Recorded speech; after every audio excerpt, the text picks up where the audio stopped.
Bora falar desse Vasco São Paulo.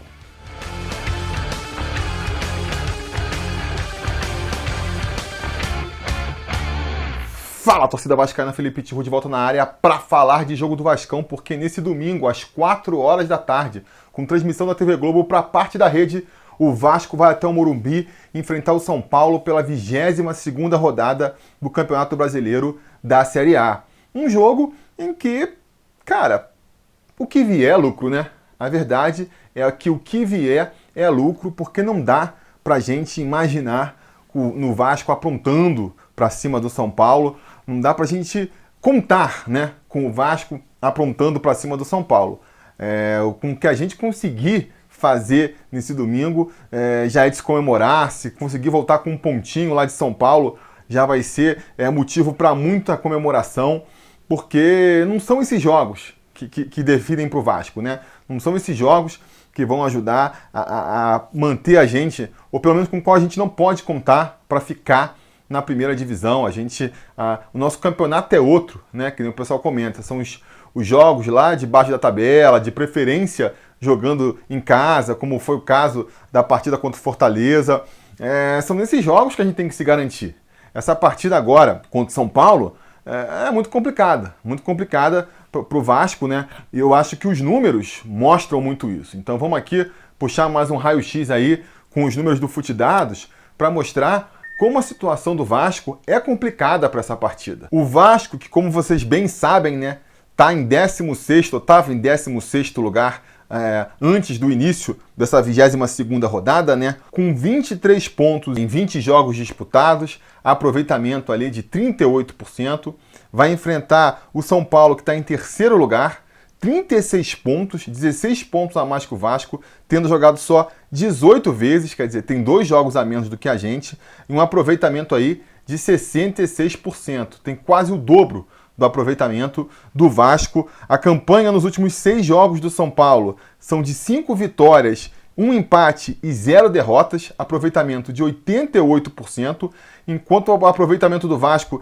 nos últimos 6 jogos é de 1 vitória, 2 empates, 3 derrotas, um aproveitamento aí de 27%. Quer dizer, se pegar a tabela aí dos últimos 6 jogos das equipes, o São Paulo estaria em primeiro e o Vasco lá na zona de rebaixamento. Ou mais do que isso, né? Se a gente pegar aí a tabela do campeonato por aproveitamento e não por pontos ganhos, o São Paulo também está na liderança da competição. O São Paulo, que também tem o 5º melhor ataque da competição com 29 gols marcados e a melhor defesa do campeonato com só 16 gols sofridos, enquanto o Vasco tem o 13º melhor ataque com 22 gols marcados e a 11ª pior defesa com 22 gols sofridos, né? Então a gente vai pegar um adversário aí que está em 1º e 5º lugar nesses quesitos, enquanto o Vasco está lá em 13º e 11º, um desempenho medíocre, tanto no quesito ataque quanto no quesito defensivo. O Vasco, que jogando fora de casa, está ali com a 10ª melhor campanha, né? 36% de aproveitamento. 11 dos 23 pontos que ele conquistou foram fora de casa. 13 dos 22 gols que o Vasco fez foram fora de casa também. Então, quer dizer, o Vasco fez mais gols jogando fora do que jogando em casa, né? Nesse campeonato não está fazendo muita diferença para o Vasco jogar dentro ou fora de São Januário, não. Você pode ver que as campanhas são muito parecidas, né? 11 dos 23 pontos feitos fora, fez mais gols fora. Eu acho que o único ponto que destoa aí é mesmo nos gols sofridos, já que 17 dos 26 gols sofridos pelo Vasco foram fora de casa, mas isso se deve muito, com certeza, aí, às goleadas sofridas para o Inter, para o Galo e para o Bahia. Agora, se o Vasco até que não vai mal jogando fora de casa, o nosso adversário, São Paulo, ele vai muito bem jogando em seus domínios, né? Tem a 2ª melhor campanha dentro de casa, só perde mesmo para o Atlético Mineiro, e ali por detalhe, o Atlético Mineiro tem 78% de aproveitamento, o São Paulo tem 77% de aproveitamento jogando dentro de casa, fez 14 dos 29 gols jogando no Morumbi, e aí você vê que é meio equilibrado, né? 14 de 29 é mais ou menos a metade. A grande diferença está na defesa, mais uma vez, né? O São Paulo, que eu disse aí, tem a melhor defesa do campeonato. Eu acho que isso se deve muito ao seu desempenho dentro de casa, já que só 5 dos 17 gols sofridos pelo São Paulo foram sofridos quando o São Paulo jogou em seus domínios. E aí, finalmente, se a gente for pegar as sequências em andamento dos dois times, a gente vai ver que o Vasco está invicto a 2 jogos, mas o São Paulo está invicto a 11 jogos. É a maior invencibilidade atualmente no campeonato, 11 jogos sem perder e vindo aí de 3 vitórias consecutivas. O momento é todo do São Paulo. Eu acho que é o time do momento, né? E se não bastasse aí essa leitura momentânea, a gente está sendo prejudicado nesses números do momento. Se for pegar os números históricos, a gente também se dá mal, né? Porque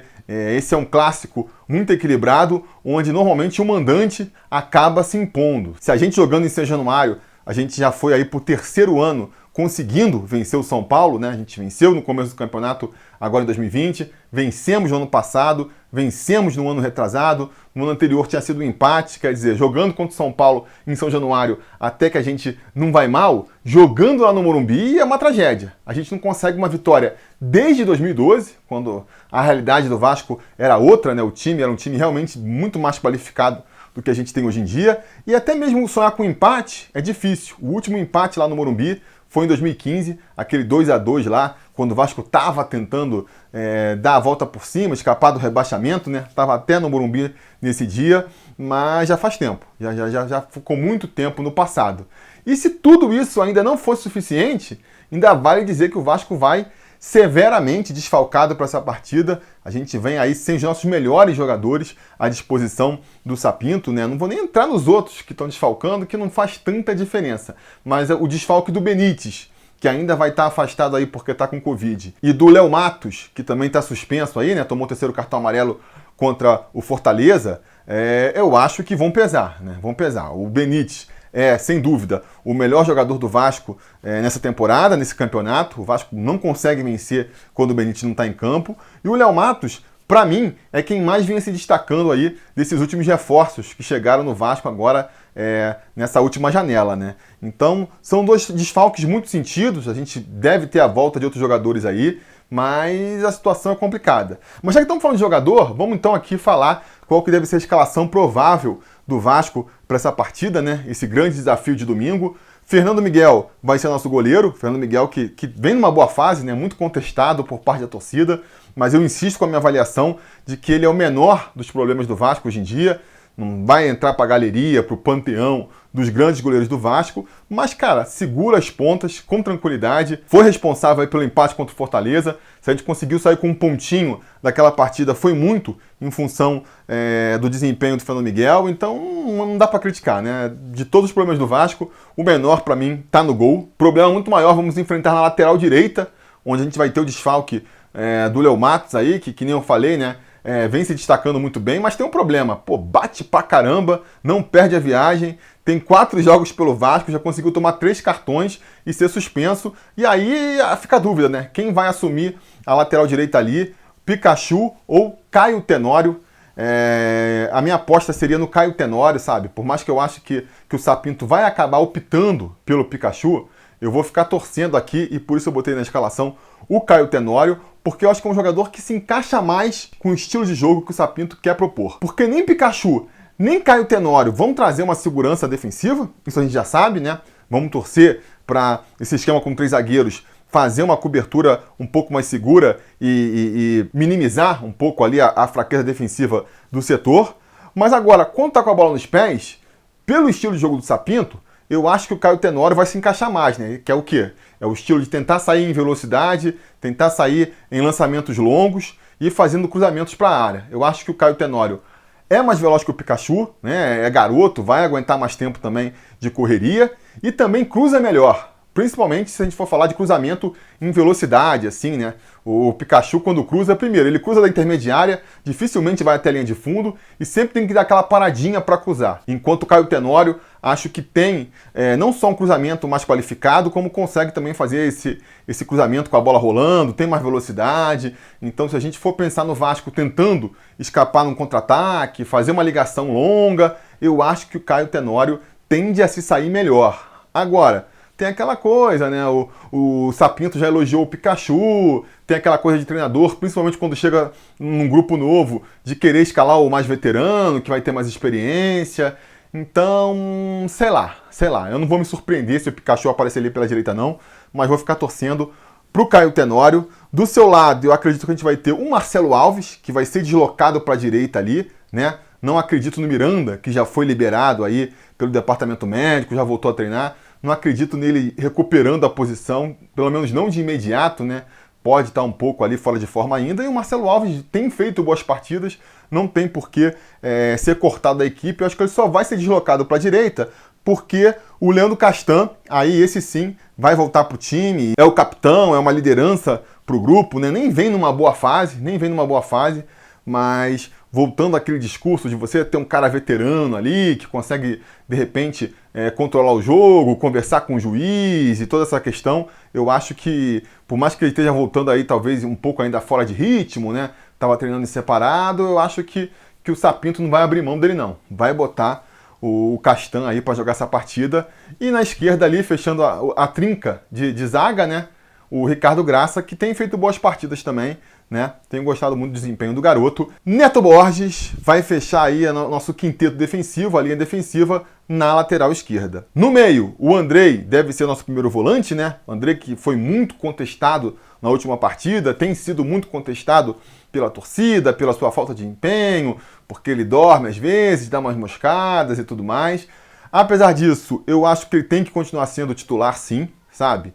Eu acho que o problema do Vasco não é defensivo, né? Vamos combinar isso, pelo menos. Por mais que ele possa dar uma vacilada aqui, outra ali, de perder a bola, o Vasco até consegue se segurar na defesa. Foi bem defensivamente na maior parte dos jogos e tem ido bem na defesa nas últimas partidas aí com o Sapinto. O problema é na hora de armar o jogo, na hora de criar ofensivamente.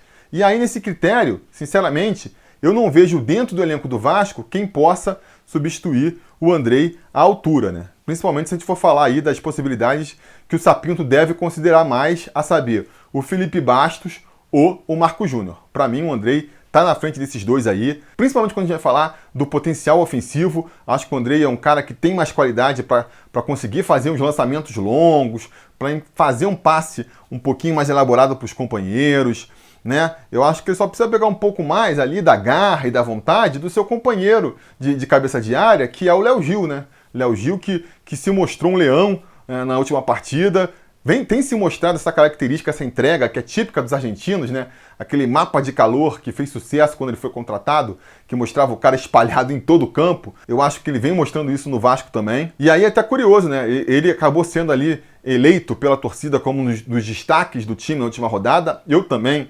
destaquei isso aqui no pós-jogo da partida contra o Fortaleza. E depois, vendo o pós-jogo do Garone, eu vi que ele foi levantar os números lá do SofaScore e mostrou que, por exemplo, o Léo Gil teve um desempenho pior do que o Andrei, em termos de números. Errou mais passes, acertou menos lançamentos.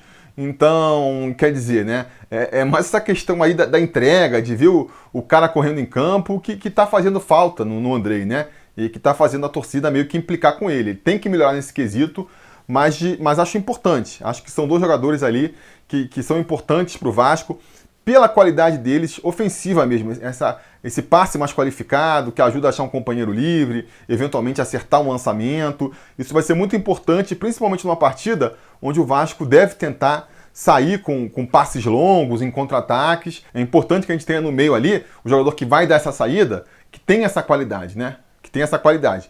Por mais que o Andrei, ele tem que entrar ligado. Porque se ele for fazer aquelas jogadinhas que irrita a torcida, de tentar sair driblando quando não dá, né? Se prender demais a bola lá atrás, contra um time que marca em cima, que marca muito a saída do adversário, como é o caso do São Paulo, do Fernando Diniz, ele pode se complicar, Então o Sapinto tem que lembrar de cobrar isso bastante do Andrei antes dele entrar em jogo, né? Mas acho que é importante, até porque os dois aí, ó, que nem vocês já viram, vão ser aí os garçons do time, né? São entre os escalados quem tem mais assistências nessa temporada. O Andrei tem 2, o Léo Gil tem 2 também, assim como o Carlinhos também tem 2. Carlinhos que também está voltando aí do seu afastamento por Covid, e eu acho que já vai assumir a posição ali pela direita, uma vez que não poderemos contar com o Benítez, né? Não chega a ser uma volta super animadora, não é que eu estou contando com o Carlinhos para fazer o time do Vasco jogar especialmente bem, não chegou a fazer grandes partidas, mas eu acho que melhor do que o Pikachu por ali ele vai ser, né? Eu acho que o Carlinhos, se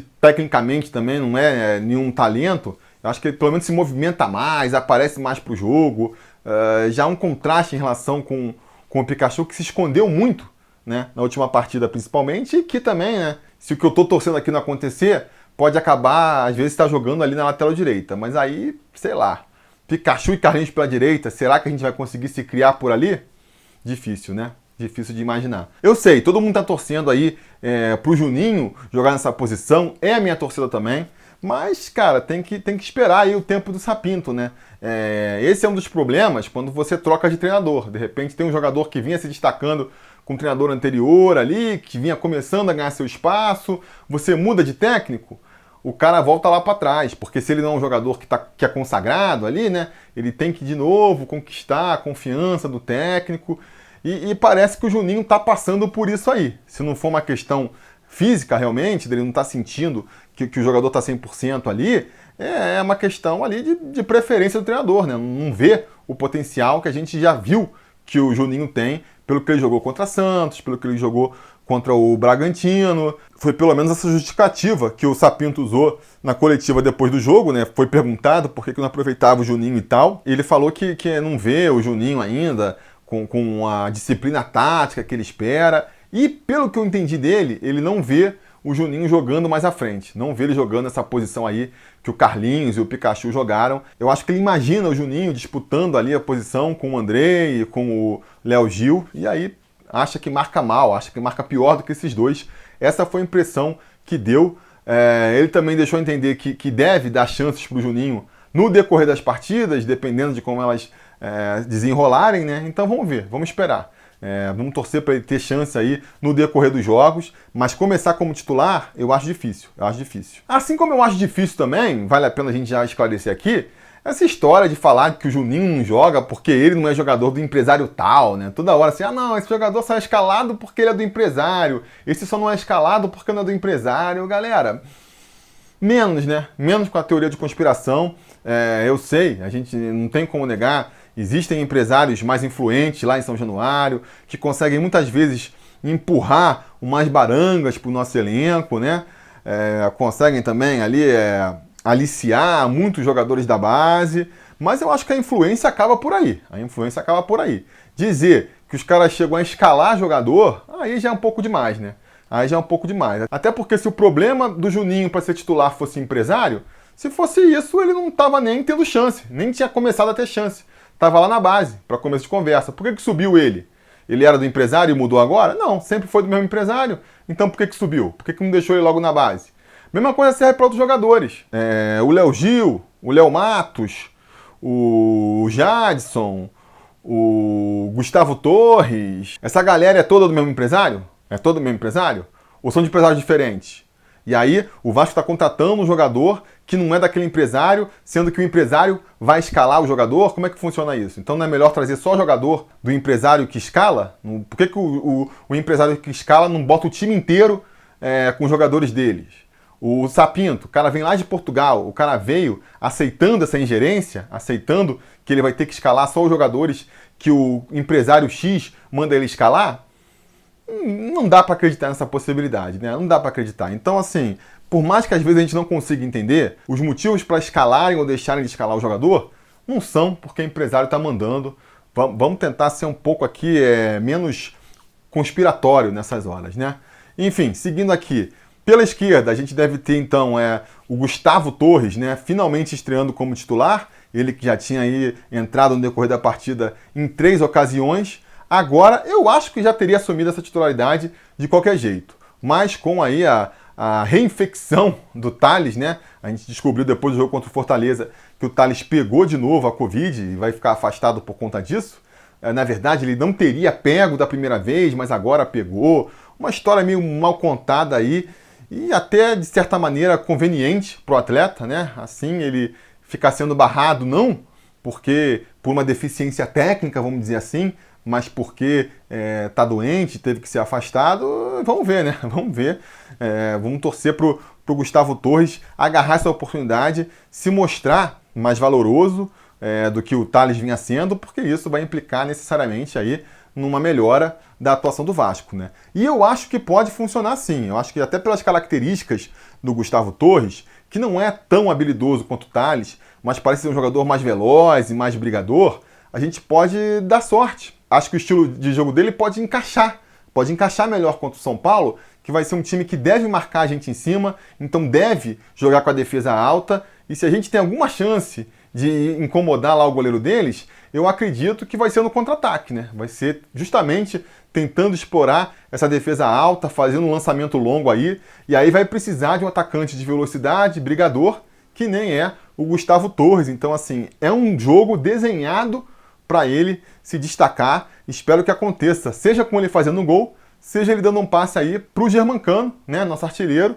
que pelo esquema tático do Vasco fica muito dependente aí das bolas chegarem até ele. Se a bola não chega, a gente vê o que aconteceu aí contra o Fortaleza, né? Ele acaba saindo até o pior do jogo. Segundo o SofaScore, foi o pior atleta do Vasco. Por quê? Porque a bola nem chegou lá. Eu acho também que o Sapinto, ele podia pensar num esquema tático que envolvesse mais o argentino, porque a gente sabe, né? O Germancano está longe de ser o caneludo que só empurra a bola para dentro. Ele tem uma qualidade ali técnica, não é driblador, não é velocista, mas se ele sai para buscar jogo, ele consegue ali fazer o pivô, consegue inverter uma bola, achar um companheiro livre. Então, acho que ele tem que explorar mais isso. É melhor do que deixar ele isolado lá dentro da área sem a bola chegar, né? Sem a bola chegar. Enfim, o desafio do Vasco é tremendo, mas que nem eu já falei antes, né? Se a gente está deixando de fazer o dever de casa nos jogos em que a gente tinha obrigação, né? Os pontos que a gente tinha obrigação de ganhar, a gente não está ganhando, então a gente tem que conseguir tirar uns pontinhos também naqueles jogos em que a gente entra ali como franco atirador, né? Não dá para você não conseguir os seus pontos em casa, não conseguir seus pontos contra adversários da parte de baixo da tabela e nem compensar isso com vitórias fora de casa, com vitórias ou empates contra adversários mais qualificados. E se o estilo de jogo do Sapinto, né, lembrando muito o estilo do jogo do Luxemburgo ano passado, é um estilo de jogo mais reativo, que entrega a bola para o adversário, tenta jogar no erro do adversário e que por conta disso se complica quando tem que ter ele, o Vasco, né, a iniciativa do jogo, como foi no caso contra o Fortaleza, então que pelo menos ele se beneficie quando a gente for enfrentar um adversário que claramente vai partir para cima da gente, claramente vai tentar ele impor o ritmo da partida. Que nem eu já falei aqui, o caminho das pedras vai ser difícil, a gente sabe muito bem. Mas se tem uma maneira do Vasco sair com um resultado aí mais positivo, um empate que seja, eu acho que é tentando se segurar lá atrás, e aí é com os 3 zagueirinhos mesmo, fecha a área para evitar ali o toque de bola do São Paulo, mas não adianta ficar também só lá atrás, né? Porque senão, a gente sabe, água mole em pedra dura, tanto baixa até que fura. De tanto de oportunidades, os caras vão acabar marcando uma. Então o Vasco tem que tentar dar suas espetadas também. E aí, qual que vai ser a melhor solução, né? Bola longa mesmo, lançamento lá da nossa grande área, por uma velocidade de um Gustavo Torres, eventualmente ali a velocidade de um Neto Borges por um lado, um Caio Tenório pelo outro. O caminho vai ser esse. Porque bola parada, por exemplo, a gente viu, não dá, né? Achar um escanteio, uma falta ali, um chuveirinho na área, não tem funcionado muito bem. Então tem que tentar ser no contra-ataque mesmo. Se tem alguma solução, tem que ser no contra-ataque, não é mesmo? Enfim, eu, cara, não vou apostar na vitória, né? Às vezes o Vasco surpreende, que nem surpreendeu contra o Santos e tudo mais, mas eu acho que o máximo que dá para considerar é mesmo um empatezinho, né? Vou ficar bem satisfeito se a gente voltar com um empate lá do Morumbi já, e portanto eu vou apostar que essa partida vai ser 0-0. 0-0, o Vasco se segura lá atrás. Se voltarmos com um pontinho, já é para ser muito comemorado. Mantemos nossa sequência invicta. O São Paulo mantém a sequência invicta dele lá e vida que segue, não é mesmo?